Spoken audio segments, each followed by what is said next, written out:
Starting చేయండి. రక్త బీజుడు కథ చెప్తాను. చెప్పు.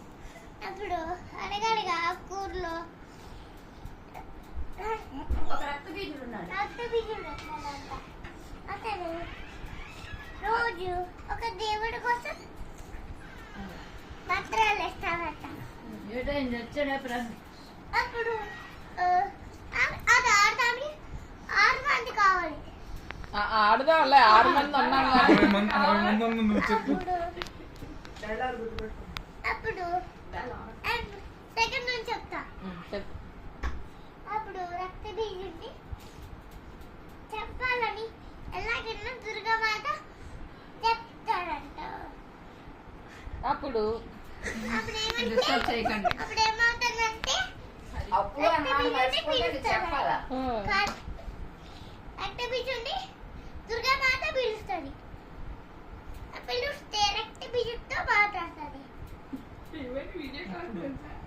అప్పుడు ఏమవుతుందంటే ఏం మాట్లాడతాడు రక్త బీజుడి ఎలాగోలా కాళీమాత ఏం మాట్లాడుతుంది? పార్వతి దేవిని పూజిస్తారంట దేవతలు. అప్పుడు పార్వతీదేవి ప్రత్యక్షం అవుతుంది. అప్పుడు అవ్వగానే కాళీమాతను అరేస్తున్నారు. అప్పుడు ఆ భయంకరమైన రూపాన్ని చూసి అందరూ పడిపోతారు.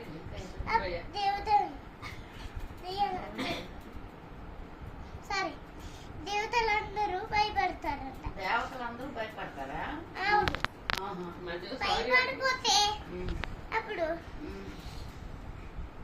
రక్త బీజుడుతో రక్త బీజుడు అలాగే దుర్గాదేవితో యుద్ధం జరుగుతుంది.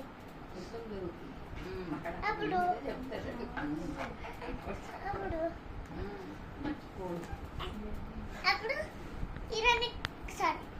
రక్త బీజుడు చనిపోతారంట. ఎలాగా? దుర్గామాత కొడతారు కదా, ఫైటింగ్ చేసుకుంటారు వాళ్ళిద్దరు. అప్పుడు రక్త బీజుడికి ఏం వరం ఉంటది? రక్త బీజుడికి వరం ఏం వరం తోటి రక్త బీజుడు చావకుండా ఉంటాడు? ఏం వరం అదే? అమృతాన్ని అంట తాగుతాడు చావకుండా. అమృతాన్ని తాగడం కాదు, ఇవ్వడం. ఆగడం కాదు, ఇవ్వడం. ఇవ్వడం అంటారు. ఇవ్వడం అంటారా?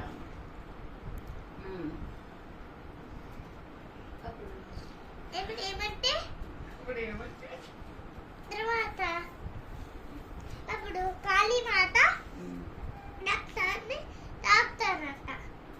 రక్త బీజుడిని చంపడానికి వచ్చిన దేవుళ్ళందరూ రక్త బీజుడితో యుద్ధం చేసినప్పుడు రక్త బీజుడికి తగిలిన దెబ్బల వల్ల కింద రక్తం చుక్కలు పడితే ఒక్కొక్క రక్తం చుక్క నుంచి ఒక్కొక్క రక్త బీజుడు పుడతా ఉంటాడు. అవునా?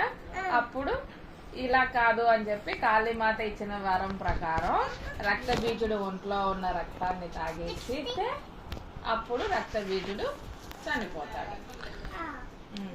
అది చెప్పు.